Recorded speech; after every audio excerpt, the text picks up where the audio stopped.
Hi, and welcome back to the SAT2 U.S. History Exam Review. Today we're going to talk more about the industrial era and how it's affected us both at home and abroad. So beginning with the progressive movement. The progressive movement is something that's considered to be beginning at the turn of the century. So when you say the turn of the century, it could be anywhere from right around 1900 all the way up until basically the teens, up until around 1920s.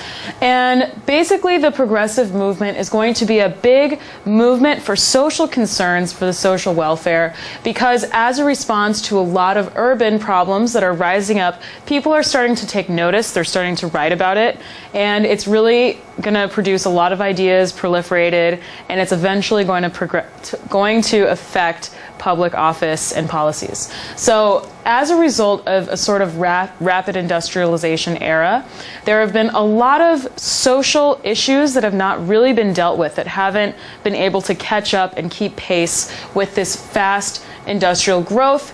And also the general, remember the political machine that we were talking about, and the corruption that's sort of happening on a local level and even on a state and federal level in politics is starting to result in a neglect for a lot of the lower ends of society.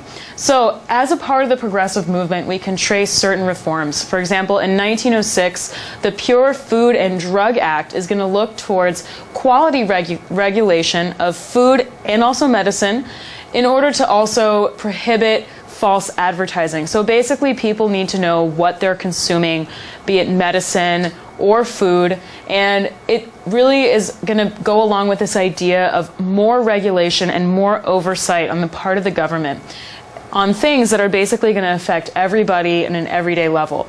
Also in 1913, the Federal Reserve Act was established to regulate and control the credit system, so basically to establish these Federal Reserve banks so that there would be a joint control of the credit system in the U.S., and that control would extend to the people, the government, and also to the banks. So it's going to go along with this general trend of more oversight and more transparency into these economic systems.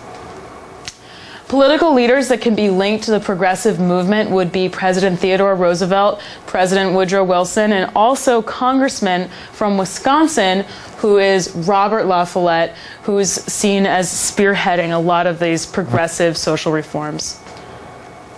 Also linked to the progressive movement is this term muckrakers. So it's kind of a funny term that came up to basically describe all of these writers and publicists and journalists that are focusing their attention